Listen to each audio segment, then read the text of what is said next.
Ada seorang anak di Jeddah meninggal dunia. Seorang syekh lagi sholat, suaranya Masya Allah bagus sekali kalau dia jadi imam. Saya banyak cerita tentang Saudi karena saya pernah kuliah di sana teman-teman. Jadi bukan karena Saudinya. Kalau anda punya cerita di Indonesia mungkin bisa terjadi di mana-mana tentunya. Saya cerita tentang ini karena saya tahu gitu. Di Jeddah ini ada satu orang syekh suaranya bagus. Kalau sholat Jumat penuh masjid. Kalau dia jadi imam Masya Allah suaranya gitu. Dia juga kalau khutbah hampir semuanya orang nangis kalau bicara masalah akhirat. Khusyuk. Jadi dia ikhlas sekali gitu. Dia cerita dalam salah satu khutbahnya, saya dengarkan ceramahnya. Dan ini tradisi saya suka dengar ceramah-ceramah. Walaupun saya sudah sering isi ceramah, gitu kan. Kita tidak boleh batasi dengan ilmu. Selalu kita merasa haus dengan ilmu itu. Maka saya dengar ceramah dia mengatakan pada saat saya salah satu Jumat, saya lagi jadi imam. Di rakaat kedua, pas sujud pertama ada suara gemuruh tengah-tengah masjid.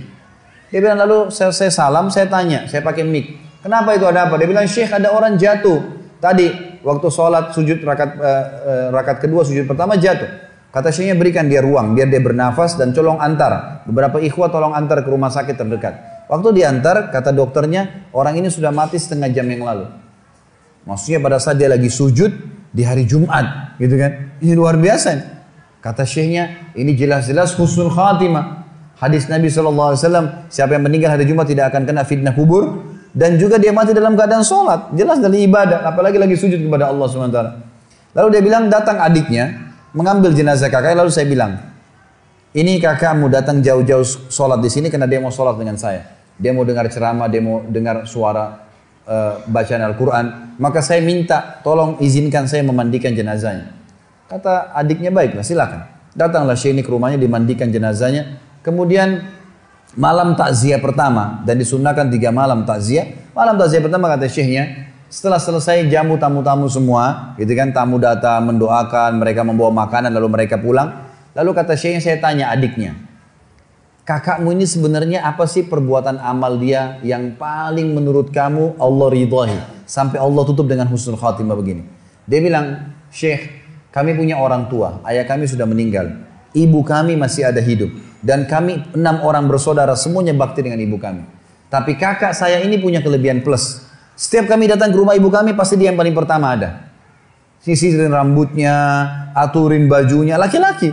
Ngurus gitu, orang tuanya ibunya dirawat betul sama dia. Dia bilang sampai kalau sisirnya patah dia yang gantiin. Sampo, sabun semua dia yang siapin. Semuanya diperhatikan.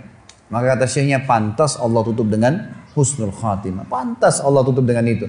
Dan teman-teman apa yang melarang anda mengirimkan misalnya dari Bali di sini atau dari Denpasar ini ada rezeki, kirimkan ke Jawa, keluarga kita tahu di sana ada sampo tahu, di sana ada sabun tahu. Kenapa kalau kita paketin dari sini khusus buat mereka? Maka luar biasa, mungkin kita korbanin 500 ribu, 300 ribu teman-teman sekalian sudah cukup orang tua kita mendoakan kita seumur hidupnya.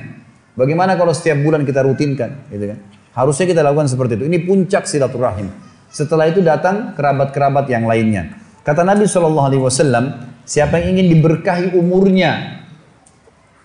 Di sini sering diterjemahkan dalam buku Indonesia, siapa yang ingin dipanjangkan umurnya. Gitu kan? Sebenarnya tidak ada kata-kata panjang umur ya. Karena umur sudah ditentukan, 60 ya 60. Tapi di sini maksudnya diberkahi. Jadi kalau dia punya 60 tahun, dia sering silaturahim. Dengan ada orang lain punya umur 60 tahun, tidak silaturahim. Kita temukan yang sering silaturahim ini akan berkah hidupnya. Sudah banyak bangun masjid, sudah banyak kegiatan-kegiatan sosial. Allah berkahi umurnya. Siapa yang ingin diberkahi umurnya dan diluaskan rezekinya, maka dia sebaiknya melanjutkan silaturahim.